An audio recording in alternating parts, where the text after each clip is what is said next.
In this video, we dive into a story so shocking, no movie could ever come close. A real-life tale of betrayal and deception that's almost too twisted to believe. Woodland Park, Colorado, day after Thanksgiving. 2018. The air was filled with the smell of sweet potatoes and cinnamon. A young mother was making a quiet holiday dinner in her cozy kitchen while her baby's laughter echoed through the house. It was meant to be a day of family, warmth, and Thanksgiving, a peaceful break before winter began. But when night fell, everything changed. Without those closed doors, an unimaginable scene played out. A familiar face, a simple game, and an instant act of unimaginable violence. The small townhouse that used to be full of laughter would be at the center of a puzzle that would grip the whole country by the next morning. What really took place at Kelsey Berreth's house on Thanksgiving night? Kelsey Berreth was born in Washington State on September 15, 1989. She grew up in Moses Lake, a town by a lake. She was the oldest of two children and spent her childhood in a farm with wide open spaces, animals, and a sky that never seemed to stop. Her time on the farm with her family made her a responsible and hardworking young woman. Kelsey loved flying more than any other thing. She hoped to become a crop duster pilot and fly over the same kind of field she worked on as a child. After she graduated from high school, she went after her dream by joining a nearby flight program. It was clear that she loved flying, and that love soon got her a job as a flight teacher in Washington. Students looked up to her for being cool and patient, which made her a great pilot and a trusted teacher. Kelsey chose to start a new part of her life in May 2016. She moved to Colorado and started working for DOS Aviation in Pueblo in July 2017. She quickly became known for being kind and good at her job there. Colorado was a good place for Kelsey. She loved the mountains, being outside, and the slow pace of life in a small American town. Soon, though, her heart turned towards a man she met online. Patrick Frazee is a 32-year-old cowboy from Florissant, Colorado. Kelsey met him on a dating site in 2016. Patrick lived and worked on the 35-acre ranch his family owned. With his mother, Sheila Frazee, he taught cattle dogs, shod horses, and took care of other animals. People in the area knew him as a skilled horseman who could easily handle the rough demands of country life. Their bond grew very quickly. Within a few months, they got engaged, and in October 2017, they had a girl named Kaylee Frazee. Kelsey thought that having a family would make her more stable and devoted. She quit her job in Washington, D.C. to be closer to Patrick and moved to Woodland Park. But things weren't going the way she thought they would from the start. Kelsey had always known what she wanted: a safe place to live with her daughter where they could be independent. She didn't like living on the ranch with Patrick's mother. Something was wrong between Kelsey and the Frazee family, so she chose to rent her own apartment instead. It was cozy and only 20 miles from Patrick's ranch, so she and baby Kaylee made it their home. To keep the idea of a future with Patrick alive, Kelsey kept working and visiting him on her days off. She thought that one day they would get their own place and be a real family. But Patrick seemed happy with the way he was living, as a separate, distant, and unwilling to commit person. The bond between them started to weaken over time. Kelsey was angry and sad because she couldn't figure out why the man she loved wouldn't take care of their family. She was still patient, though. For the sake of their daughter, she wanted to think that things could get better. To keep the dream alive, she hoped that the man she used to trust would finally show up and be the partner and dad she needed him to be. Then there was Thanksgiving. It was a bright and cold Thursday, the kind of day when families sit down at warm tables and share stories, laugh, and the soothing smell of home-cooked food. Kelsey Berreth, who is 29 years old, had a happy start to her day. She played with her 1-year-old daughter Kaylee and baked cinnamon rolls in her kitchen. The smell filled the house. She planned a small dinner party for later that night and even asked Patrick to come. Patrick got a text message from Kelsey at 12:41 p.m. "I forgot to get pecans, but I bought some sweet potatoes in case you wanted sweet potato casserole." This is a kind, simple, and everyday nice thing to say. Get some if you want some. It was a normal word from a woman who was cooking a holiday meal, and she had no idea that it would be one of the last things that people would remember about her. When Cheryl Berreth, Kelsey's mother, found out days later that she hadn't heard from her daughter, she went from being worried to being terrified. Cheryl finally called the Woodland Park Police Department on December 2, 2018, to ask that her daughter's apartment be checked on for her safety. Both of Kelsey's cars were parked outside when the police arrived. They went inside and found a house that had been frozen in time. There was a half-baked batch of cinnamon rolls on the counter that had not been touched. Her keys and purse were gone, and there were no signs of a fight. But Kelsey was also nowhere to be found. It looked like she had gone somewhere because her phone and her daughter's diaper bag were gone. But where? That empty house, which smelt like cinnamon and was very quiet, was the start of one of Colorado's most haunting missing person cases. And soon, the truth about what happened to Kelsey Berreth would show a story much darker than anyone had thought. In the same afternoon, the police chief spoke to the press about how worried people were getting about the missing young mother. He talked about the first results of the probe. Kelsey had not been seen since November 22nd, which was Thanksgiving Day. According to her boss, they got a text message from her phone on November 25th, saying she wouldn't be coming to work the next week. But something wasn't right about that message. Cheryl knew her daughter. Kelsey could be counted on, was responsible, and loved her baby very much. She would never just disappear. Kelsey's phone had ping near Gooding, Idaho on November 25th around 5:13 p.m., the same day that text message was sent, which made things even stranger.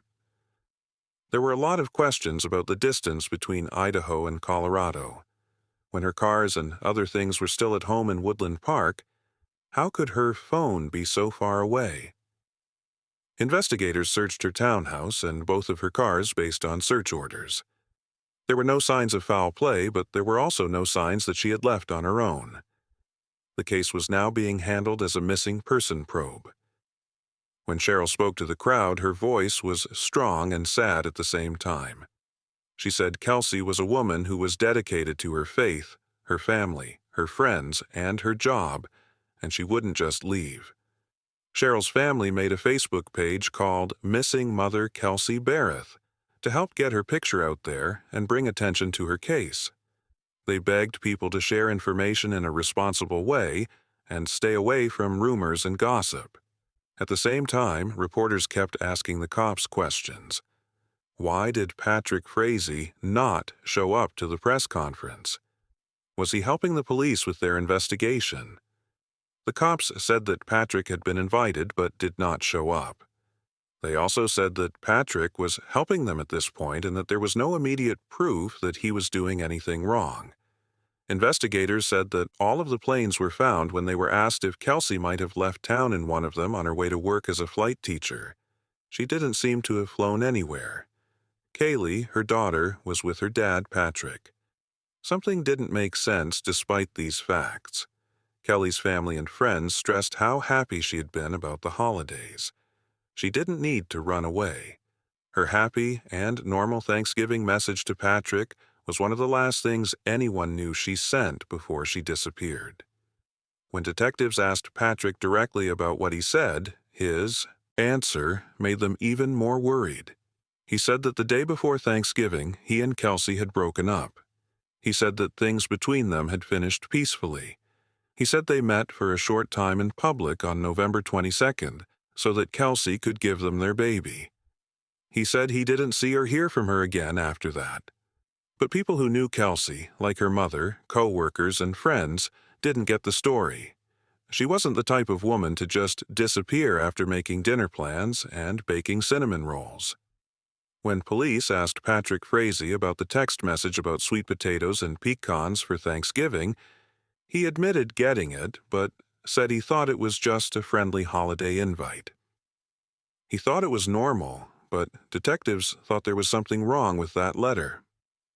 Patrick and Kelsey sent each other a few more texts and talked on the phone for a short time in the days after Thanksgiving.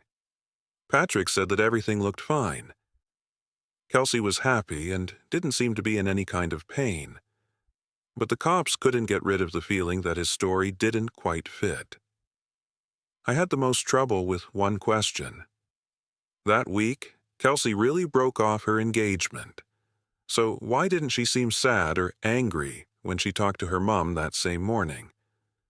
Cheryl thought of her daughter as calm and happy. No talk of a split had been made. When asked about it, Patrick gave a disturbing reason. He told the police that Kelsey had been depressed and that she might have thought about hurting herself. He said that she might have been high or had gone to rehab, which was a reason for why she left so quickly. Cheryl wouldn't believe any of it, though. She said that her daughter was not that kind of person. There was no secret between Kelsey and her family. If something was wrong, she would have told them. It was impossible to believe what was said. That wasn't all Patrick did. He told other people that Kelsey had been going to therapy and fighting an addiction, trying to make her seem unstable so that he could explain why she might have disappeared. But her friends, co-workers, and family, who really knew her, didn't believe this story at all. As the cops dug deeper, they used technology to help them find answers. The phone records of Kelsey turned out to be very important. Her phone rang in Gooding, Idaho on November 25, 2018, 3 days after she was last seen. This is about 800 miles away from her home in Colorado. It was crazy how far away it was. What kind of distance could her phone have gone? Her cars and personal items were still in Woodland Park. Then they made a terrible find. On December 6, 2018, Kelsey's mother Cheryl and brother Clint Berreth went back to her home to look for any clues. Clint saw a dark spot on the bottom of the toilet while he was looking around the bathroom. He knew it was blood when he looked more closely. They called the police right away. Soon after, forensic tests proved the worst. Kelsey Berreth's blood was in the bottle. With that one piece of proof, the investigation went from looking for a missing person to looking into a murder. Patrick Frazee was now the only person who made sense. During the whole thing, Patrick acted in a cold and detached way. He didn't show up to any press conferences, not even the ones where Cheryl begged for help finding her daughter through tears. He wasn't interested in the search or the progress of the probe. Even when his story didn't make sense, he lied about it. Surveillance video from a neighbor's camera would soon show through those lies. The camera caught Patrick going to Kelsey's home with her and baby Kaylee on Thanksgiving Day. After hours, the same camera caught him leaving by himself. Patrick's public statement, on the other hand, said that he and Kelsey had met in the middle of the road between their homes to briefly hand off their daughter. The video showed that wasn't true. The police started to get closer. When they looked at Patrick's phone data, they found something very scary. He was in touch with a woman a lot in Gooding, Idaho, which is also where Kelsey's phone had last rang. I knew her as Crystal Kenny. She was a nurse and a single mom to 2 kids. People in her town knew her as a responsible and quiet person. She had competed seriously in rodeos many years ago. When the FBI got involved and tried to talk to her, she at first denied knowing Patrick at all. But agents had already found calls they had made together and found that she had met him on November 22nd, the day Kelsey went missing. As more force was applied, Crystal started to break apart. At first, she gave a vague account of how she and Patrick owned a horse together and had met to talk about selling it, but this story didn't hold up when it was tested. She finally broke down and told him the truth. Patrick and Crystal met many years ago, in 2006, when they were both on the rodeo tour. For Patrick, It was just a short link. It turned into something more for Crystal. She fell in love with him and never really let go, even though he didn't care about her.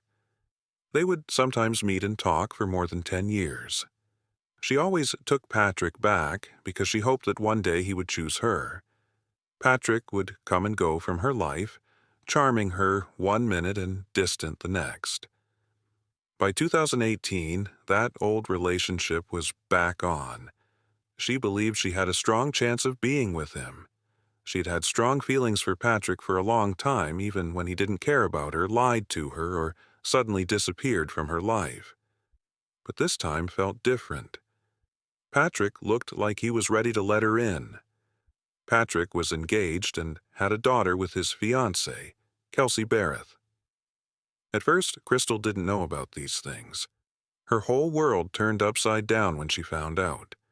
She felt hurt, angry, and envious. But Patrick knew just how to deal with her feelings. He told Crystal that he and Kelsey were no longer together and had not been for a long time. He said that Kelsey was an alcoholic, insecure, and violent person who wasn't fit to raise their daughter Kaylee. And then, the terrifying task came. Patrick asked Crystal to help him get rid of Kelsey for good. Crystal didn't think twice. She thought this was the man she loved and would do anything for. She had access to dangerous drugs because she was a nurse. Together, they started to plan a series of failed, more and more desperate murder attempts. In September 2018, the first try was made. When Crystal knocked on Kelsey's door, she was dressed as a nice neighbor and had poison in her coffee. She smiled, gave it to him, and then left. Kelsey never drank it, though. The cup sat there empty. Patrick was very angry when he learnt about it. He yelled at Crystal and told her to try again. Soon after, the second try came along. Patrick told her to go back to Kelsey's apartment with a metal pipe. But when Crystal got there, a dog's barking scared her, and she ran away. Patrick still wouldn't stop. He came up with a third plan. He gave Crystal a baseball bat and told her to wait near Kelsey's house so that he could attack her as she left. It was the second time Crystal couldn't do it. When she saw a police car close, she got scared and drove off. Patrick was ready to go. He chose to do it himself on November 22, 2018, Thanksgiving Day. He joined Kelsey for a quiet dinner at her home, acting like nothing was wrong. He smiled, stayed cool, and showed affection as the loving fiancé. Later that night, he offered a simple game. They could guess what different candle scents smell like while they were blindfolded. Kelsey believed in him. Even though she couldn't see, she leaned forward to smell the next light. Patrick pulled out a baseball bat and hit her on the head right then.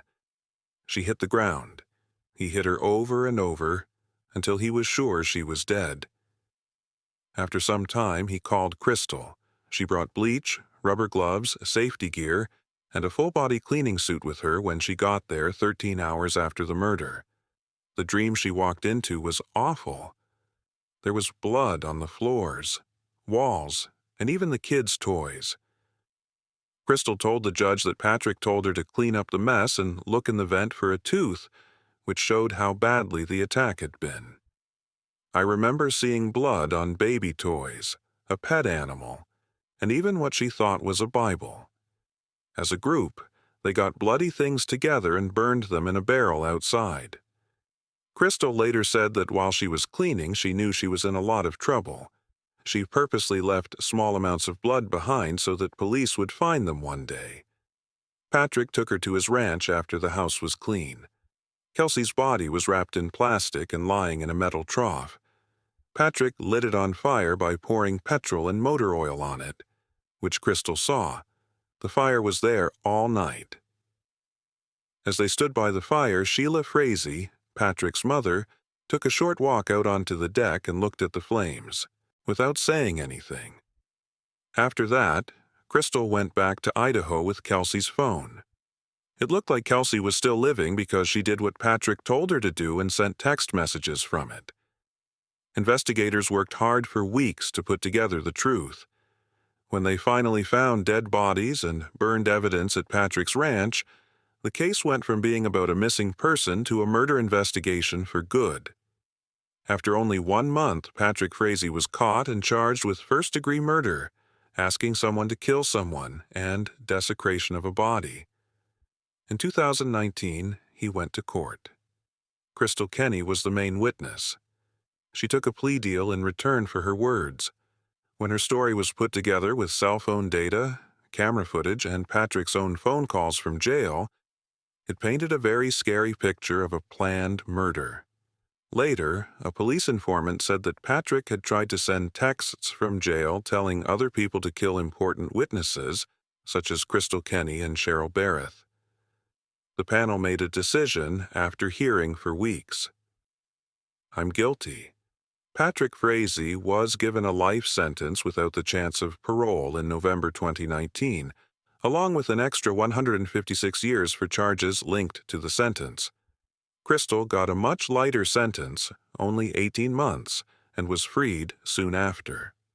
After Kelsey was killed, her parents, Cheryl and Daryl Berreth, were given custody of her baby girl, Kaylee. They continued to raise her on their family farm in Washington. Even though Patrick's mom, Sheila, tried to get custody, the court said Kaylee would stay with her grandparents, where she would have a safe and loving home. Even now, Patrick Fiancé says he is innocent. He keeps saying that he never hurt Kelsey from behind bars, but Crystal's words and the physical evidence found at the scene of the crime show that the story is not true. Investigators think the reason had to do with custody and control. Patrick wanted to decide everything about his daughter's future, and when Kelsey wouldn't let him, he got violent. The man who the young mother thought she could build a future with took her life. May she be known not for how cruel her last moments were, but for how warm, brave, and devoted she was as a mother. Kelsey, please rest in peace. Thank you so much for watching till the end. This case proves that sometimes the people we trust the most can hide the darkest secrets imaginable. Betrayal, manipulation, and lies all hidden beneath a mask of normalcy. It's terrifying how real monsters can live among us, pretending to love while planning destruction. If this story shocked you, take a second to like this video, subscribe, and turn on the notification bell so you'll never miss another chilling case like this one. Tell us in the comments what part of this case left you speechless. Was it the motive, the betrayal, or how justice was finally served? Your thoughts and theories matter. We love hearing from you. And remember, stay cautious, stay aware, and never underestimate how far someone might go when driven by greed or revenge. The truth always surfaces, but sometimes it's too late. Until next time, this is your reminder: evil doesn't always wear a mask. Sometimes it wears a smile.